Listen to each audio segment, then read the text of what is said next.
If alignment is structural, then it must exist before optimization begins.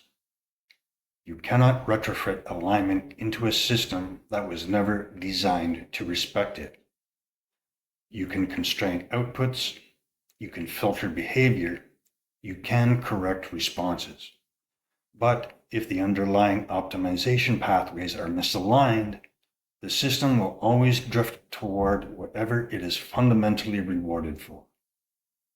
Encoding alignment means designing the reward landscape differently from the start.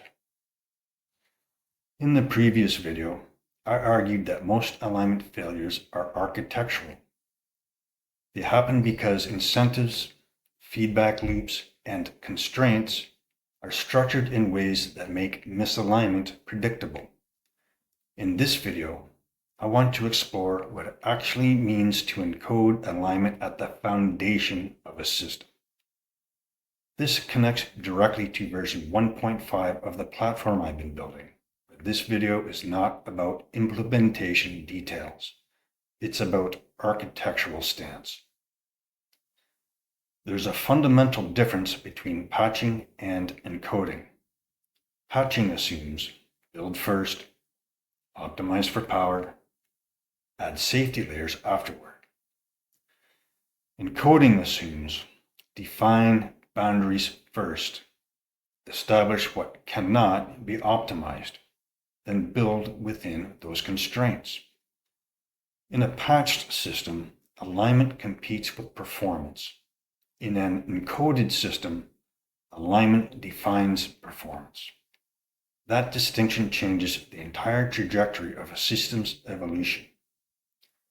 When I say alignment must be foundational, I mean several specific things. First, certain optimization paths must be unavailable, not discouraged, not penalized, unavailable. Second, evaluation must be endogenous. A system should not rely solely on external audits to detect harmful drift. It must have internal mechanisms that assess whether its actions remain within acceptable bounds. Third, feedback loops must operate in near real time. If correction only happens after harm is visible, stability is reactive, not structural. Fourth, long-term stability must be a design parameter. If short-term gains are allowed to override long-term integrity, misalignment will accumulate quietly.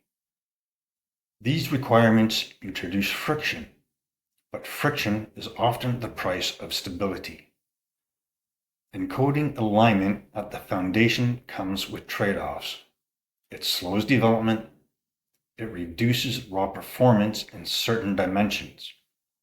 It limits the system's ability to exploit every possible optimization path. From a competitive standpoint, that can feel like a disadvantage. If one team builds with hard constraints and another builds without them, the unconstrained system may appear more powerful in the short term. But systems optimized without structural boundaries often accumulate instability.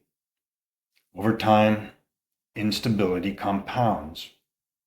Foundational encoding is a bet on long-term viability over short-term acceleration. That is a difficult bet to make in fast-moving environments. In version 1.5 of the system I've been building, alignment is not treated as a feature. It functions as a gating condition. Certain optimization paths are structurally unavailable. Certain actions require evaluation before execution. Certain forms of behavior are constrained at the architectural layer rather than filtered afterward. It's imperfect. It is incomplete, but it changes the shape of the reward landscape. The system cannot pursue certain trajectories because they were never exposed as valid options. That difference matters. Encoding alignment means accepting limits. It means accepting slower iteration. It means accepting that some forms of capability may remain inaccessible, but it also means reducing catastrophic drift.